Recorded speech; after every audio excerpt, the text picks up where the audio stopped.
Welcome to Bookie.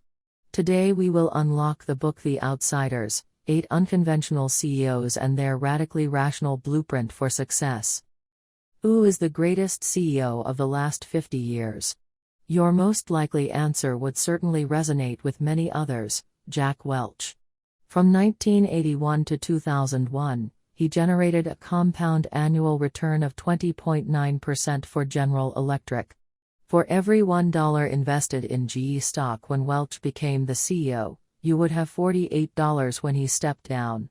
During his tenure, he was a regular on the cover of Fortune magazine. He represents a recognized management style that emphasizes active monitoring of operations and maintaining regular communication with Wall Street while keeping a close eye on stock prices. In public perception, Welch is the standard used to measure all C.E.O.'s performances, so to speak. However, the author of this book disagrees. He points out that the greatness of a CEO is not measured by the absolute returns generated by the companies they lead, but should instead be gauged by comparing the compound annual returns of peers and the overall market over the same period.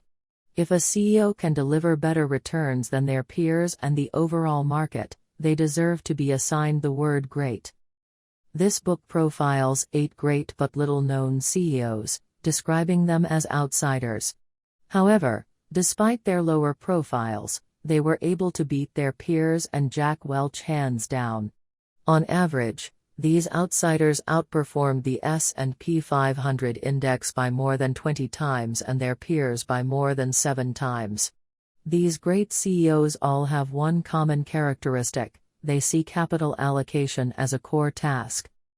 This book is not only intended for managers and entrepreneurs, but also for ordinary people. Using the criteria of outsiders mentioned in the book to validate investment opportunities is like holding a bright light in the chaotic business world, allowing you to embrace its uncertainty with open arms. The author of this book, N.Thorndike, is the founder of Housatonic Partners, an established private equity firm. He is also a trustee of the Stanford Business School Trust and president of College of the Atlantic Trust.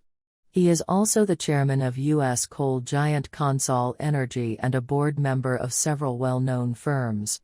In addition to these positions, he also serves as a guest lecturer at Harvard Business School and Stanford Business School. He has experience in both management and investment, having been praised by monumental figures such as Warren Buffett, Dell Inc.'s chairman and CEO Michael Dell, and Bill Ackman, a rising star in the investment field. In this Bookie, we'll look at the core ideas of this book from 2 perspectives. Let's see what the most critical job of a great CEO is, and identify the criteria that can be used to determine the greatest CEO of our time. Part 1: Enterprise Management from the Perspective of Capital Allocation. Part 2: Wise Capital Allocation Methods. The most important attribute of a great CEO is that they are masters of capital allocation. They allocate the company's resources in a way that maximizes returns to shareholders. Buffett once emphasized that after 10 years on the job, a CEO whose company annually retains earnings equal to 10% of net worth will have been responsible for the deployment of more than 60% of all the capital at work in the business. Every day, great